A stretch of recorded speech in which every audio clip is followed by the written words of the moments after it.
Wanted to give you guys an update this week.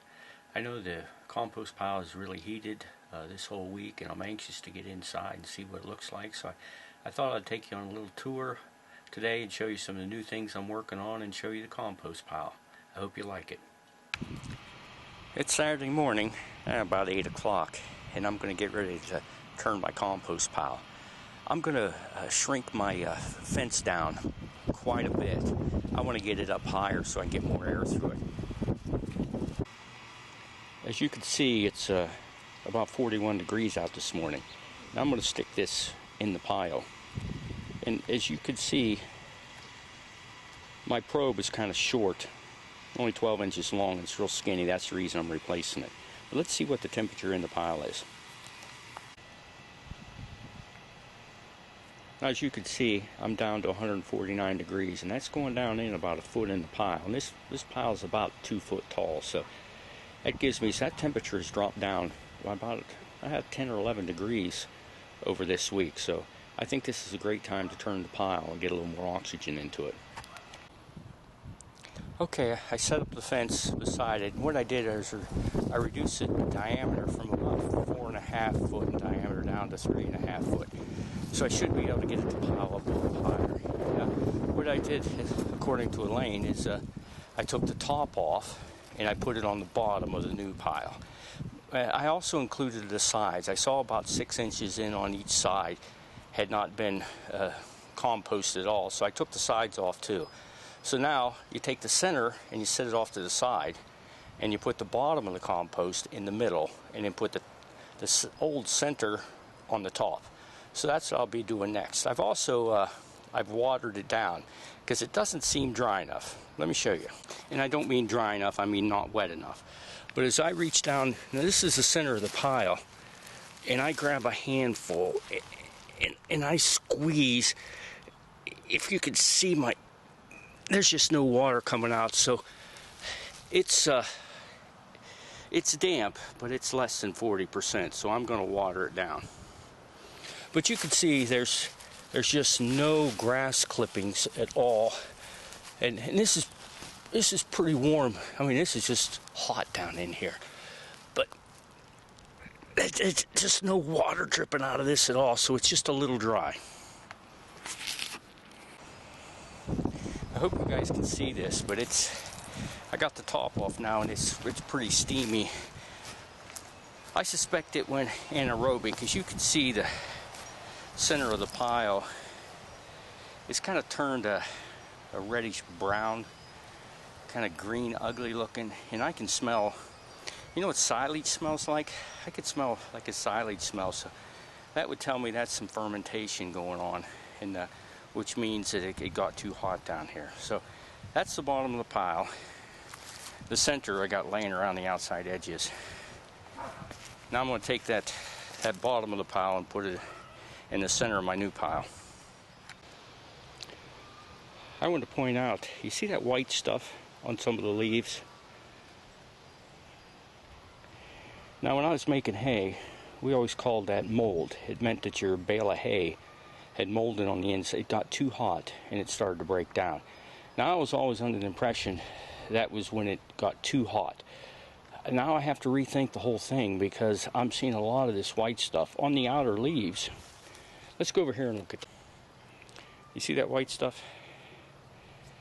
Now that's not where it really got extremely hot. That was just warm. So I'm gonna have to rethink this overheating stuff.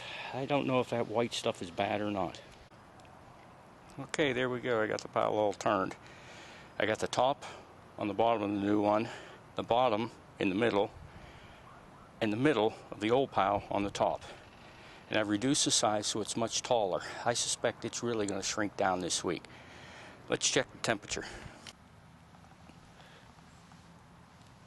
You can see right now that it's about almost 93 degrees, and temperature outside here is about 44 degrees right now.